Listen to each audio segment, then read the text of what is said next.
the my industry had to be set up in a way where you see, I'll take you back to a little secret, another one, initially that we started talking.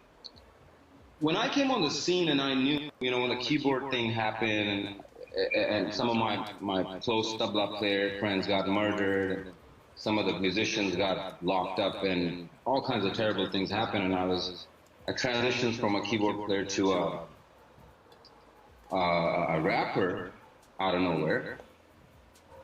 And then you guys picked it up, and BBC made it a big thing, and it got to India, and shout out to BBC, and I will always be.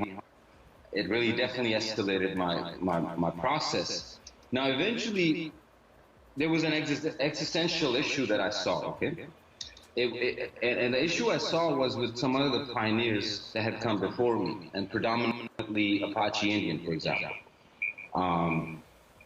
Couple other guys who had started, even shout out Taz Stereo Nation. I mean, these guys were pioneering, I feel like, genres. They were digging trenches for other rappers to come and walk and be, and take and benefit out of what they've done. But there was a lack of the artist making their sound into a genre which would have sustained them much longer, I believe, and would have. So I saw that if there was another Apache Indian who said, "Hey, I'm better than Apache Indian," there's no way in hell. No way people would believe that he's better than Apache Indian. And in our hearts, we know he is the guy, the Raga Muffin style. No one pioneered before him. No one did that after him. He was a one-off guy to me that did that so awesome. To this day, there's not a set. But then in itself, it's sort of, I feel like, detrimental, because had there been more wannabe Apache Indians, and I'm wannabe Apache Indian better than him, but I'm wannabe Apache Indian, I can do Bollywood Apache Indian. Hey, I'm also Apache Indian, but I'm the Badshah Apache Indian. I'm the Gully Gang of Apache Indian. Now, what would have that done for Apache Indian? That would have, today he would have been super busy, not,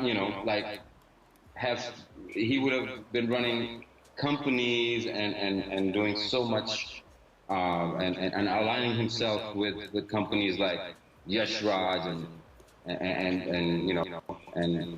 literally working with everyone that they want to work with, and really none of that happened. I think so. I get what you're saying. Essentially, it's like, to build a movement, you need competition. And with competition, it gets sticky, it gets fraught with tension, but at least we're building a movement. Sometimes when you're so good that you already know. I started with Urdu Shairi as a kid. I have books written in ghazals that I've written. I have more ghazals that I've written than I've actually written raps. Wow. So to me, writing rap is a very, most of my songs take me maybe an hour or two. My songs take me maybe an hour or two to write. I have to really not put too much thought to give you a better rap. I mean, if I'm gonna get really articulation heavy, then raps you guys won't like my raps. So I really water down this stuff to make it sell, actually. So it's a funny. It's like I have more, but So that I knew there was going to be no competition. There's no one who can do that. But sometimes what I'm trying to hint at is sometimes you have to create competition. You have to make people feel like, oh, I can do this. You have almost, it's a technique. When a boxer goes into a ring, he makes you feel like, oh, this is how you're going to beat him. But that's what you're fooling for it. You were not supposed to fall for it. Now that you've fallen for it, you're only fall for it.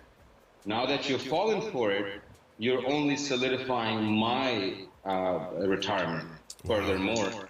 And no wonder I just signed a